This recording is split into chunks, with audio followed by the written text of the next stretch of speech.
Boa tarde, Fernando. Tudo bom? Prazer em ter você aqui. Muito obrigada por ter aceitado o convite do IBGM para esse mais novo IBGM Talks. Acho que vai ser muito interessante você contar a sua experiência para a gente. Queria te agradecer. Se você quiser começar fazendo uma introdução sobre você, sobre o seu histórico, a sua história no setor das joias, para a gente contextualizar, acho que vai ser bem interessante. Mais uma vez, obrigada aí por ter aceito o nosso convite. Obrigado vocês por fazerem o convite. Fico feliz de estar com mais tempo, né, durante esse período, para refletir, para conversar, para dividir. E o convite veio nessa hora que todo mundo está pensando no futuro, pensando, olhando para o passado, para o presente, está tudo incerto. E, enfim, vai ser um prazer contar um pouco, responder as perguntas. Para dar um pouco do meu histórico, eu sou do Brasil, sou daqui, estou em Campinas agora, minha cidade natal. Em 2002, eu estava fazendo desenho industrial na faculdade e foi a minha entrada no mundo das joias. Eu comecei como estagiário na Daniele Metais, com o seu João, e aquele período foi assim a minha descoberta da joalheria. Eu fazia os desenhos, eu descia no ateliê e via as peças ficando prontas. E aquilo não era algo que eu tinha pensado, mas foi assim tão impactante, a beleza, trabalhar com essa excelência da natureza, com as gemas e metais, perceber que o Brasil é um país muito rico nisso.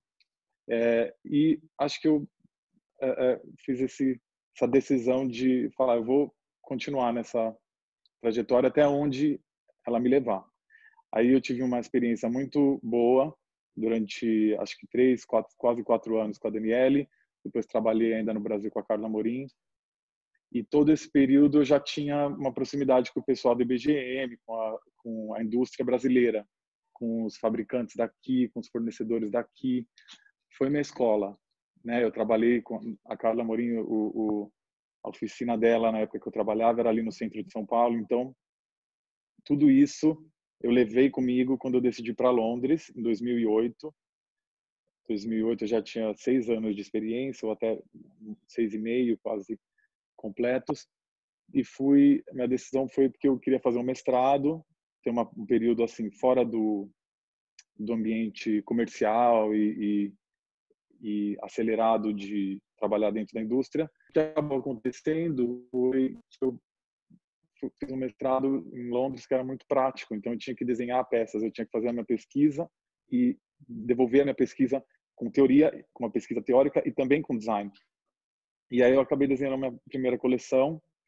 Eu não tinha um business plan, né, um plano de negócio, não tinha um investimento inicial pronto para começar uma marca, mas eu mostrei a coleção como conclusão do mestrado, já recebi interesse de algumas lojas e acabou sendo o começo da minha marca internacional. Em 2010, quando eu me formei, eu tinha essa primeira coleção feita no Brasil, com pedras brasileiras, com inspiração. A inspiração era no Brasil, mas era uma inspiração interessante porque ela era muito influenciada pelo olhar exterior para o Brasil, pelo esse impacto de eu mudar para Londres e de repente eu perceber tudo aquilo que era Brasil e que para mim era simplesmente normalidade e as coisas que estavam em volta de mim. E aí eu fiz essa coleção em 2010, resolvi pôr meu nome nela, porque era realmente algo muito honesto, que a minha visão, e foi dando certo. Então, 2010 para 2020, eu estou completando 10 anos de marca. Eu ainda continuo em Londres, assim, eu estou agora aqui, mas minha casa é lá. E como eu diria, meu quartel-general da empresa fica lá. E aí eu tenho a grande maioria da confecção das peças ainda no Brasil. O pessoal que eu conheço antes de eu mudar para Londres. Então, esse momento que eu estou aqui falando com vocês. Que bom, bacana, parabéns. Você começou muito bem, né? Obrigado. Começou na Daniele. Eu sempre falo que o João é um dos nossos poucos empresários que começou efetivamente na banca, né? Então a experiência dele é uma experiência incrível. Depois você teve também aí esse privilégio de trabalhar com a Carla Amorim, né? Que eu acho que é uma das nossas grandes marcas brasileiras, que conseguiu aí ter uma identidade muito forte no seu produto, né? E transferir, né? Mostrar esse sentimento todo através da joia. Então, acho que você teve realmente uma base muito boa. Parabéns pela sua trajetória. E você podia dividir um pouquinho com a gente os principais desafios em internacionalizar uma marca, principalmente uma marca brasileira, que a gente sabe que, por mais que a gente tenha, né, no nosso DNA, coisa de ser fashion, da moda, mas a gente é um país que tem muitas dificuldades ainda em se colocar nesse mundo da moda. A gente tem os custos, a gente tem os tributos, a gente tem nossa mão de obra cara, a gente tem até um reconhecimento bacana enquanto marca, mas que não efetivamente vira negócio, né? Eu acho que isso aí na moda de uma forma geral. Então, acho que se você puder dividir com a gente os seus principais desafios e como você superou eles para ter esse sucesso, a gente agradece. Vamos lá. Eu acho que são muitos desafios, não foi uma trajetória fácil, mas eu estava muito focado no aprendizado.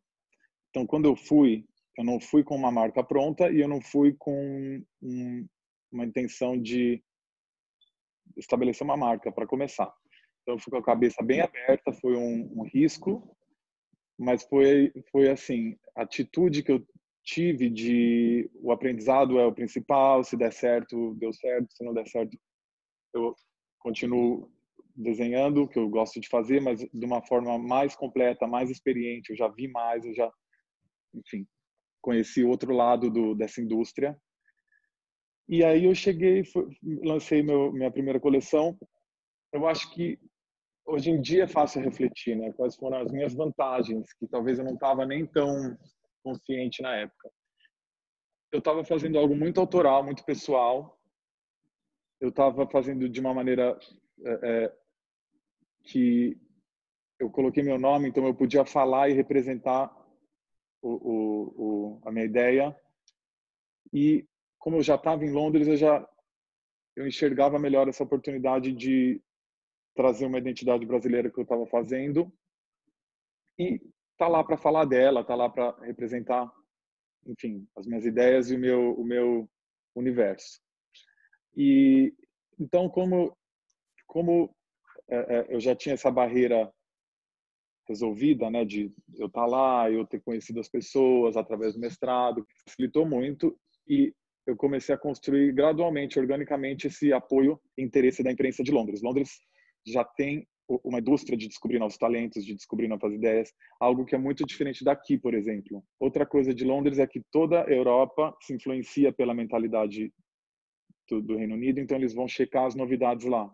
Assim como, se você está na Europa, através de Londres, acaba chamando a atenção dos Estados Unidos. Então foi uma coisa orgânica, eu não estava nem enxergando isso, mas quando eu entrei na loja inglesa, entrei na outra, entrei no site italiano, aí já a Barney me achou, Net-a-Porter me achou, veio na minha exposição em Londres, aí eu comecei a expor em Paris, enfim, foi bem natural. A questão de fabricar no Brasil, no começo foi muito importante para mim, porque era parte da minha, enfim, da identidade da minha marca. Eu vim do Brasil e eu trago materiais do Brasil, trago inspiração, trago mão de obra. Era a minha, assim, a visão da ética. Enfim, eu não vou procurar um lugar mais barato, sabendo que tem muita gente talentosa e uma indústria super competente no Brasil. Vou representar o meu país. E não teve muito desafio nesse sentido, porque para exportar é muito fácil. O Brasil estimula a exportação, o IBGM e a Apex depois entraram realmente com estímulos, incentivos financeiros para a gente fazer feiras internacionais. Então, disso eu realmente não tenho do que reclamar. A dificuldade é simplesmente que aqui tem uma burocracia bem alta quando tem que fazer conserto, voltar com peças. Sempre um desafio e é muito complicado até hoje. Algo que, enfim, eu me disponho até a conversar com o IBGM e tentar fazer uns estudos de caso para ver se a gente consegue melhorar esse fluxo de ir e vir. Porque, como a minha produção é aqui, a gente depende dessa abertura, dessa entrada e saída do que é feito aqui. E para outras marcas, assim, como eu não estava, a sua pergunta cobriu a questão de como fala, levar para o exterior uma marca, Internacionalização da marca, é. internacionalização da marca. Como ela, na minha visão, ela já nasceu internacional, os desafios foram mais contornáveis. Agora, marcas brasileiras que têm que se internacionalizar, eu aprendi uma coisa durante minha educação em Londres. Só queria dividir porque eu acho que foi muito importante, ainda é muito importante. E eu vejo que no Brasil não era o jeito de pensar. Aqui a gente é muito criativo e é estimulado para ser mais criativo, para oferecer mais, para expandir a nossa oferta, e às vezes a coleção fica enorme e com muitas opções. Em Londres, mesmo como identidade criativa, não é nem como produto, eu aprendi que o que você não faz é tão importante quanto o que você faz. Então eu não fiz todos os estilos que eu gostava. Eu desenhei tudo, mas na hora de lançar eu lancei algo muito focado. Você aprender, você mesmo ler o que as pessoas, o que é a sua marca, ver se o design fala essas palavras-chave que você quer transmitir, e em cada coleção você fazer esse exercício de saber se ela tem a ver com a sua marca, se ela está representando o seu DNA, sua identidade de uma maneira nova, e não colocando mais produto no mundo só porque está todo mundo fazendo isso, está todo mundo fazendo aquilo, porque é aí que eu acho que muita gente se perde, e é aí que vira uma dificuldade muito grande de identificar o que cada marca faz. Então as pessoas olham para as indústrias brasileiras, falam, não sei qual que é qual, não, todas são mais ou menos coloridas, então acaba que não cria essa identidade. Então acho que essa criação de identidade através do design foi algo que me ajudou a romper muitas barreiras. Não precisei de muitas apresentações e portas abertas, porque as pessoas se identificavam com o design, começavam a ver, entendia a linguagem dele, via de novo, gostava de novo, te intriga, você quer saber mais, aí você vê o nome da pessoa, e se a pessoa aparece de novo com algo legal, as barreiras foram se quebrando dessa maneira. Então, acho que investimento em design e realmente foco, tentar focar, entender a mensagem da marca, é algo que ajuda muito no contexto internacional, porque a competição é muito grande. Fernando, muito bacana. Você falou várias coisas, vários conceitos, vários desafios que a gente realmente tem para internacionalizar uma marca. Fico muito satisfeita que o IBGM tenha conseguido realmente te ajudar, a Pexi também. Eu acho que o importante realmente é começar a ter essa vontade que você tinha, né? Encarar o desafio como um desafio que você vai superar. E pode contar sempre com o IBGM, porque a gente tem realmente uma história muito grande de muitos anos nessa questão da exportação do produto joia, continua sendo um desafio, né? A gente realmente internacionalizar o produto joia acabada, uma joia de design como a sua, né? Que atende um nicho específico. E você falou uma coisa muito importante, né? Você vende tudo aquilo que você acredita, inclusive o produto nacional fabricado em solo nacional. Eu acho que isso é muito bacana, eu acho que isso é uma coisa que vai ser valorizada cada vez mais pelo consumidor. Eu acho que isso é um tópico, o nosso próximo tópico a gente pode falar disso, né? Exatamente essa questão da sustentabilidade, da compra consciente, da compra com conceito, com propósito da marca. E você falou uma coisa que a gente vem aqui realmente já discutindo há alguns anos no Brasil, que é uma discussão da moda inteira, que é a questão do fast fashion, né? A gente já atravessou aí uma fase de fast fashion que o importante era ter uma vitrine com diversos produtos, mudar a cada momento, mudar a cada mês, mudar a cada suspiro. E isso não foi diferente com a joia, que tentou um pouco seguir esse estilo, mas que não é uma característica do produto joia, né? Já que ele é um produto mais perene, ele é um produto que fala muito mais de afeto, que ele se propõe a estar na sua vida durante a sua vida inteira e até a passar de geração em geração. Então, ele tem uma característica que, independente dessa mudança no comportamento de consumo, o próprio produto leva em si uma coisa que não combina muito com esse fast fashion, nunca combinou. Então, você conseguiu, né?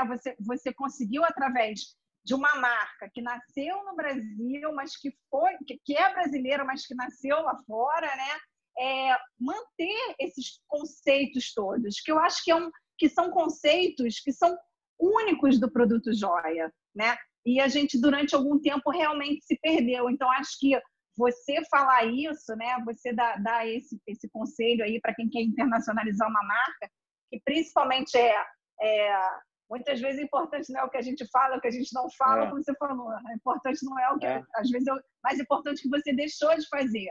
E aí você criou um conceito, você tem uma marca que tem um propósito e você tem um nicho que você conseguiu atingir e ter fidelidade, criar fãs da marca, né? É o que a gente quer o tempo todo, né? A gente quer mais do que clientes, consumidores ou parceiros. Eu acho que a gente hoje quer fãs, né? Que são aqueles que estão ao nosso lado e até nos ajudam a melhorar sempre, porque eles querem sempre o nosso melhor. Então, acho que a gente pode passar um pouco para essa questão, como que você vê, você que vende num mercado muito mais internacionalizado, essa questão desse novo consumidor, da preocupação com a sustentabilidade, com a própria produção, com a inspiração, com a mão de obra utilizada, com a valorização do produto. Conta para a gente um pouquinho o que você vê aí, o que a gente pode refletir agora para o Brasil, que o Brasil acho que cada vez mais vai ter esse tipo de consumidor, e como que a gente pode se preparar para isso? Como que você enxerga isso? Vamos lá, eu vou tentar, enquanto você foi falando, eu já fui pensando também, né, em tantas coisas, pela experiência que eu tive, pela trajetória. Uma das coisas que você falou em relação a um grande volume de produto, realmente isso não é um problema da joalheria, porque a gente faz um produto que é para ser durável, é para ser eterno, é para ser desejável.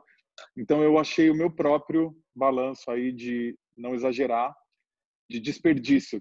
Uma das questões de sustentabilidade é evitar o desperdício, ser dinâmico, ser.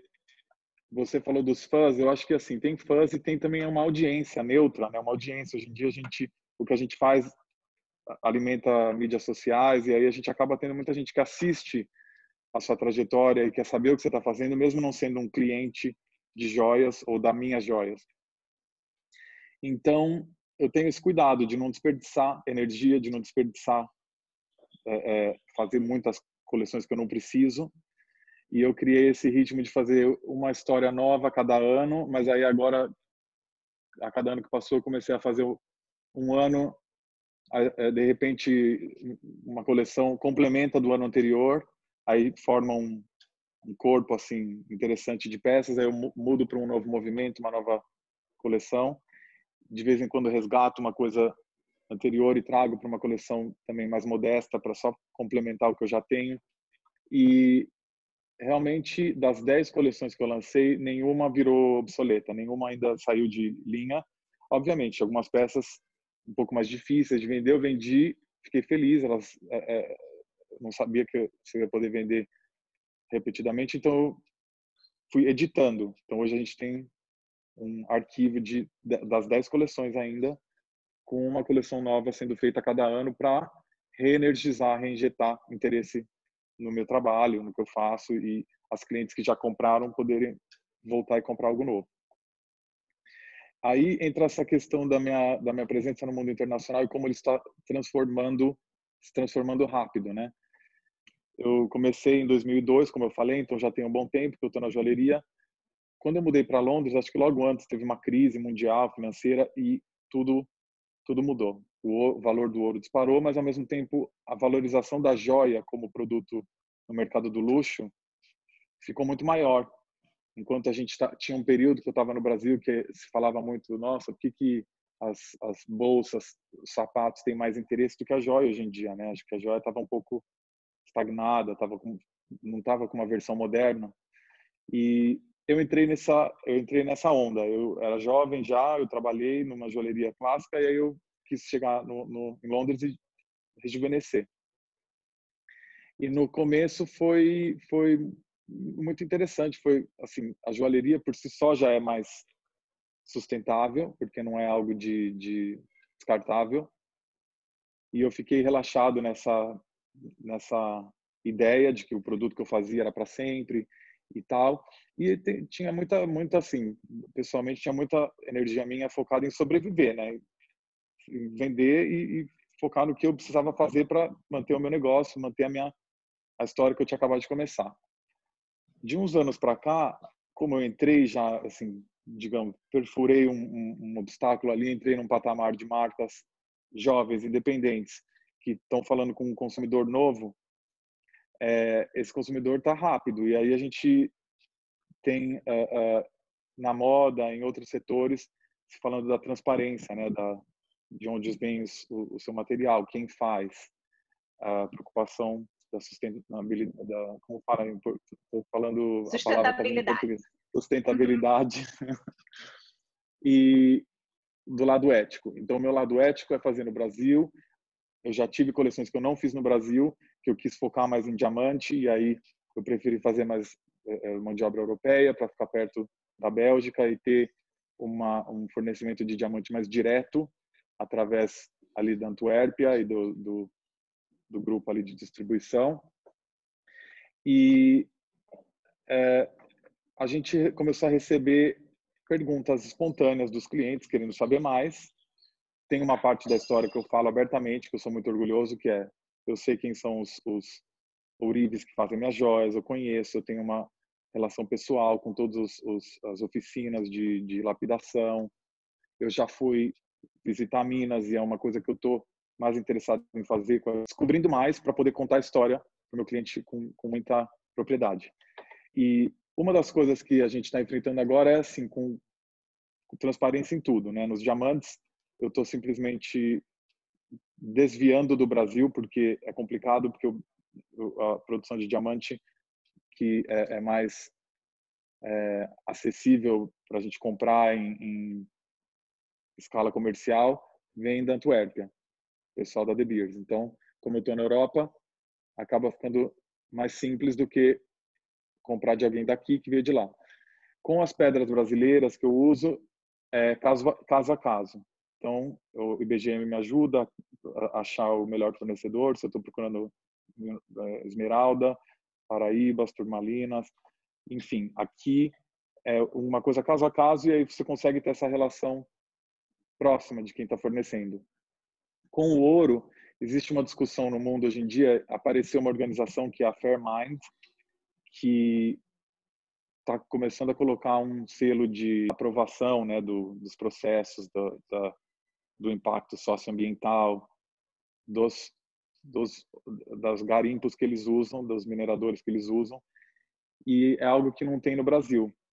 A regulação do Brasil foi para proteger dos garimpos ilegais no passado, e hoje em dia a gente não consegue ter, através das DTVMs que a gente compra o ouro, nenhuma certificação. Um Então, certificado de origem, né, que você fala, como certificado o de origem. Kimberley, por exemplo. Exato, ainda mais quando a conversa começa a sair da indústria joalheira e começa a ir para o mundo, enfim, o que está acontecendo na Amazônia, com as populações indígenas, e aí tem garimpos ali, então as clientes preocupadas com ecologia, que é a nova geração de clientes, todo mundo está Claro, preocupado, nós estamos preocupados. claro, claro. Então eu tenho esse desafio pela frente de tentar entender como fazer isso, como trazer para o meu trabalho. Eu prefiro não levar para frente da minha marca essa conversa como uma ferramenta de marketing, falar, olha, eu sou sustentável, pode comprar de mim. Eu simplesmente, como eu acredito mesmo, eu acredito na transparência da informação que eu tenho e da informação que eu ainda não tenho. Então, eu simplesmente converso caso a caso com as lojas e explico que a questão do ouro aqui no Brasil não tem como eu ainda certificar a origem e preciso pesquisar bem aí, conversar com vocês, como a gente poderia contornar essa situação.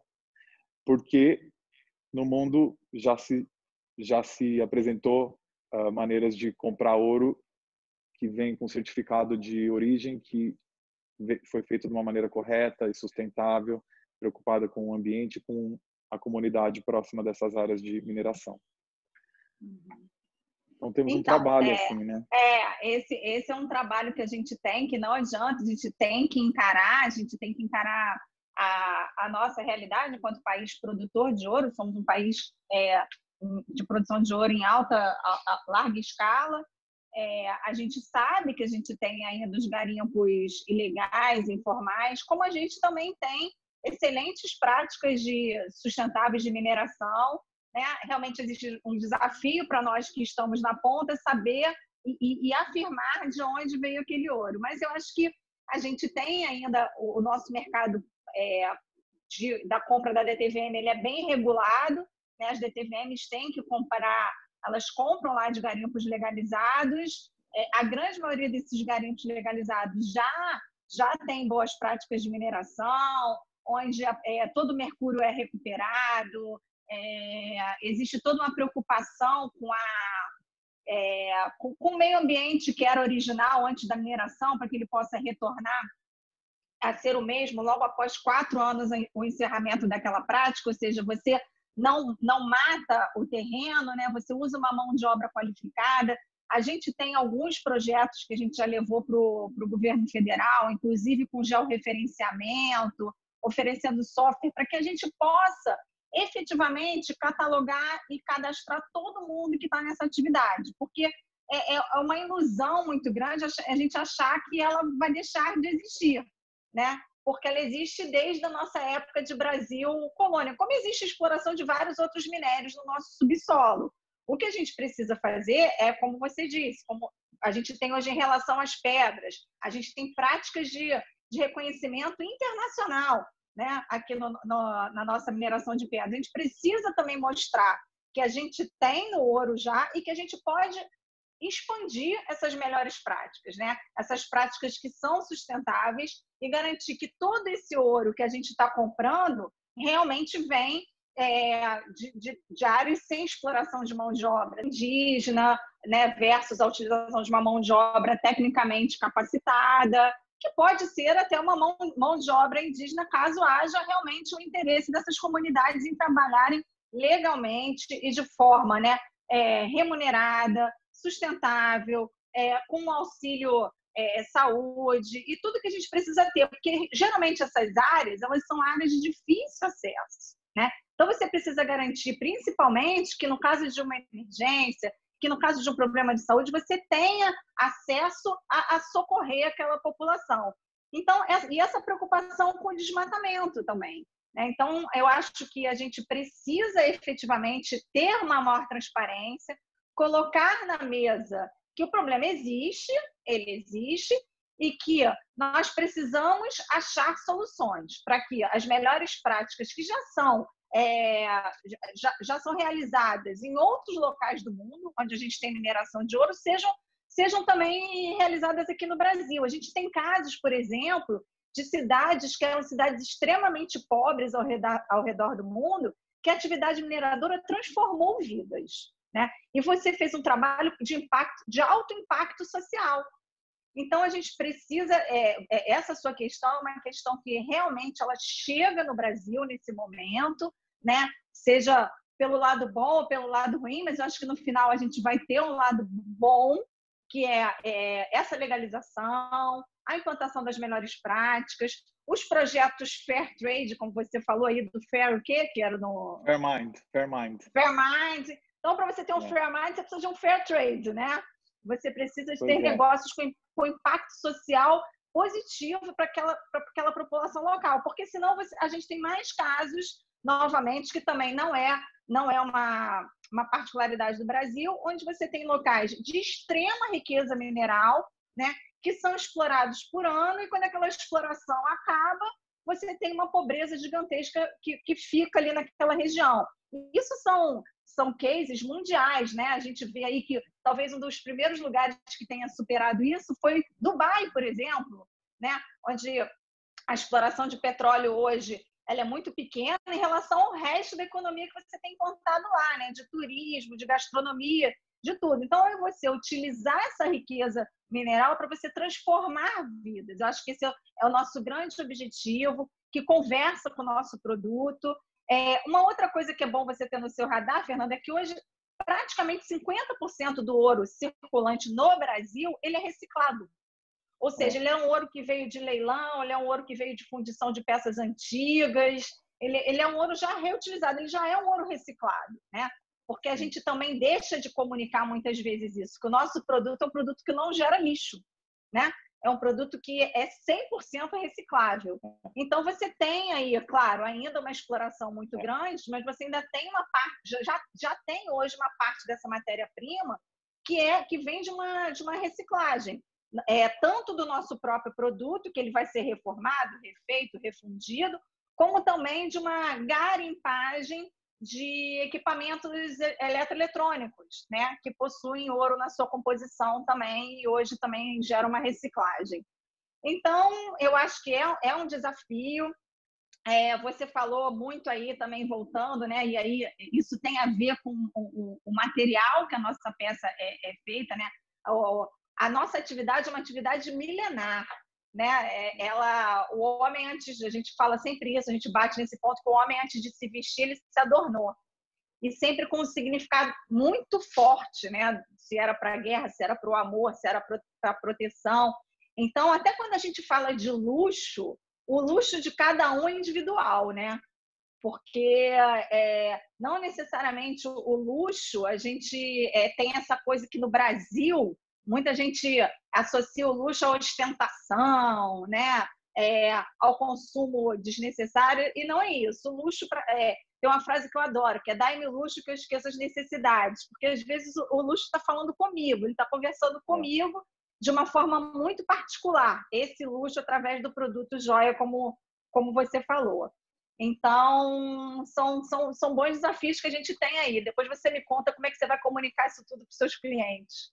Então, essa que eu vou jogar aqui na nossa conversa o meu desafio, que eu acho que deve ser um desafio da indústria brasileira.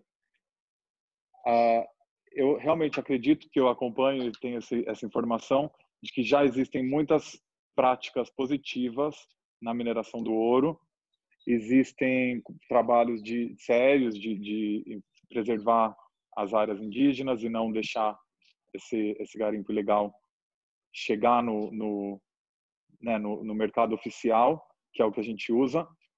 Mas na minha busca pela transparência, para poder falar, olha, eu compro desse cara e nesse cara eu confio, a DTVM acaba servindo como ela meio que para um pouco esse caminho de transparência. Se não vem com um certificado que eu possa passar para frente, falar, olha, esse grupo faz tudo correto, e eles passam para a DTVM com certificado e a DTVM passa para mim com certificado, é algo que eu me recuso a falar, porque a transparência minha tá numa confiança que eu não tive uma experiência pessoal, não pesquisei.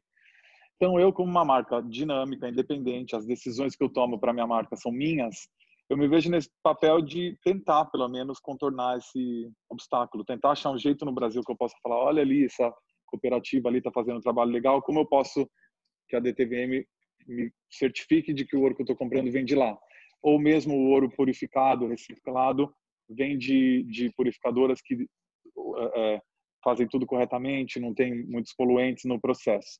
Porque são informações que o pessoal lá fora já tem e fica difícil, entendeu? Fica difícil e fica simples. Eu acho que aí fica bem simples, que é a indústria como um todo precisa se preparar para o futuro, porque ele é inevitável. A hora que a informação ficar mais clara, a hora que alguém faz de um jeito e explica para o cliente dele vem perguntar para mim. E eu tento explicar com todo o realismo, né? Eu sou da indústria de joias, eu entendo as complexidades, e ainda mais aqui no Brasil, entendo o que faz as coisas às vezes serem mais complicadas ou não, mas tem coisas que, se continuar assim, vai encorajar a sair a fabricação do Brasil e ir para um outro lugar que já tá resolvido, né?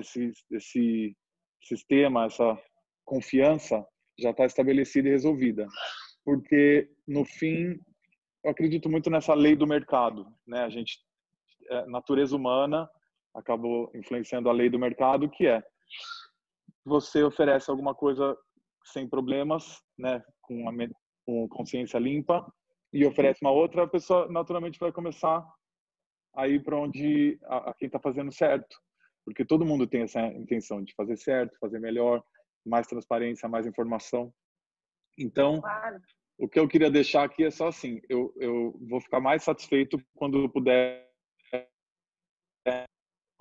o processo, poder realmente de repente apoiar um grupo menor ou trabalhar com as DTVMs para que esse grupo menor, o material que eles entregam para eles pode chegar em mim sem misturar com o resto. E eu acredito nessa solução como algo que vai ajudar o todo, não vai me ajudar. Não é, a minha intenção, eu acho que assim, você se fazer algo correto para ser melhor que o seu competidor, acaba não ajudando o mundo, né? O mundo não melhora. Tem que melhorar todo o processo, todo mundo tem que melhorar para fazer um impacto realmente no mundo. Por isso que eu acredito que é importante, né, que existe o ouro reciclado no nosso assim, no ouro que a gente usa, mas eu nunca usei isso como uma maneira de desviar das práticas que precisam ser melhoradas, porque vai ter ainda produção de ouro, vai ter extração de ouro, e se ela sair com mais fiscalização ou com pelo menos com mais transparência, poder chegar nas marcas independentes que nem eu, vai ser um passo importante. E eu acho que vai simplesmente por influência, por simplificar o processo, vai acabar causando uma mudança grande aí do jeito que todo mundo faz. Eu acho que você Tenho falou fé. bem aí, você falou bem aí o caminho de como é que isso começa a acontecer, né? De uma forma orgânica, né? O teu cliente começa, o cliente final do teu cliente começa a questionar, o teu cliente vai questionar você vai efetivamente ver que existe uma questão sobre a mesa a ser colocada e a ser resolvida, porque você tem uma história para contar e essa história precisa ser contada, e você tem que ter um pouco mais de poder sobre esse processo até ele chegar a você, né? Então, eu entendo o que você está dizendo, que para você comprar de uma instituição financeira não é suficiente, porque você quer ter efetivamente o controle sobre aquele processo integralmente, né? Que eu acho que é exatamente isso que a gente precisa. A gente já viu grandes marcas que não se preocuparam com isso, tendo problemas com trabalho escravo, e aí a gente sabe de tudo que já aconteceu por aí, né? Então, acho que assim, essa sua proposta de, mesmo sendo uma marca ou um produtor pequeno, ou quem quer que seja, poder ter interferência e ter a visão do processo inteiro, desde que aquele produto é tirado da terra, como ele é tirado da terra, para onde que ele vai, né? Como é que ele é efetivamente comercializado e quais os impactos todos gerados ali. Eu acho que isso efetivamente muda essa cadeia inteira e faz com que ela se resolva melhor. Exato. No momento, né, no momento que eu comecei a trabalhar com joias, o comportamento corporativo trazia uma sensação de segurança para o cliente final, né? Comprado uma grande marca, vinha com essa sensação de que as coisas estavam sendo feitas da maneira certa e tal. O mundo hoje mudou e eu acho que essa crise da pandemia vai acelerar essa mudança, que é personalizar mais. Saber, assim, pelo menos ter a história de quem faz, qual é a cara, de quem está tirando ouro, quem está lapidando, quem está dando acabamento na sua peça. E eu tenho muito orgulho dessa parte que está imediatamente em volta de mim, que eu convivo, o pessoal da oficina, o pessoal da lapidação, eles são a parte do que eu faço. Eu não tenho intenção de ofuscar o crédito que eles têm no meu trabalho. Mas isso vai além, né? A gente sabe que vai além, então vira uma questão quando alguém aparece com uma resposta em algum lugar do mundo, e aí eu acabei entrando, né, por estar na indústria brasileira há tanto tempo, falar, não, é assim que as coisas são, não tem como certificar, mas tem gente fazendo o trabalho correto. Então eu falei, não deve ser assim mais, vamos ver como a gente pode fazer. Eu sei que é um assunto delicado, mas é pro bem de todos, então eu acredito que a questão tem que ser aberta aí. Não, com certeza, com certeza. Eu acho que você tocou esse ponto, ele está, óbvio que ele está na mesa, está em discussão. A gente tem procurado muito as esferas todas, né? Já tivemos com o ministro de Minas e Energia, já levamos pleito para o presidente, para todo mundo que pode ajudar a gente aí a encurtar esses caminhos, né? E efetivamente ter essas melhores práticas realizadas, porque como você falou desde o começo, não adianta você se vender como brasileiro e não fabricar no Brasil, né? A sua história tem que ter uma coerência, porque você não consegue mais fingir alguma coisa. Ou você é, ou você não é, né? E a gente também, e nisso a gente fala de todo o processo, toda a cadeia do nosso produto, né? Ela tem que ser exatamente aquilo que a gente vende, ela tem que ser cheia de emoção, cheia de carinho, cheia de afeto, que é o que o nosso produto representa, perene, sustentável, e a gente tem tudo para fazer isso. Eu acho que essa sua provocação de nós termos mais acesso a todo o processo me agrada muito. Gostaria de agradecer você essa provocação e essa contribuição. Eu vou continuar em contato com o IBGM. Foi nos meus últimos anos de estando à frente da minha marca e a marca fazendo um sucesso, eu tendo que viajar, foi uma questão que me incomodou porque ela acabou ficando, né, parada ali. Ela ficou meio, alguma hora eu preciso perguntar mais, né, como dá para resolver, tentar buscar maneiras de esclarecer quem pode me ajudar a esclarecer. E foi até aí que essa pausa que a gente está vivendo com isolamento vai ser um lado positivo, que me deu mais momento para reflexão e pesquisa, e entrar em contato e provocar conversas importantes. E como você falou da natureza do nosso produto, da joia, tem essa atenção mesmo, né? Cuidado com detalhes. Se você faz a joia sem cuidado com detalhes, sem carinho, sem amor, sem cuidar, vira algo vazio, e algo que para mim é tão importante que seja realmente completo.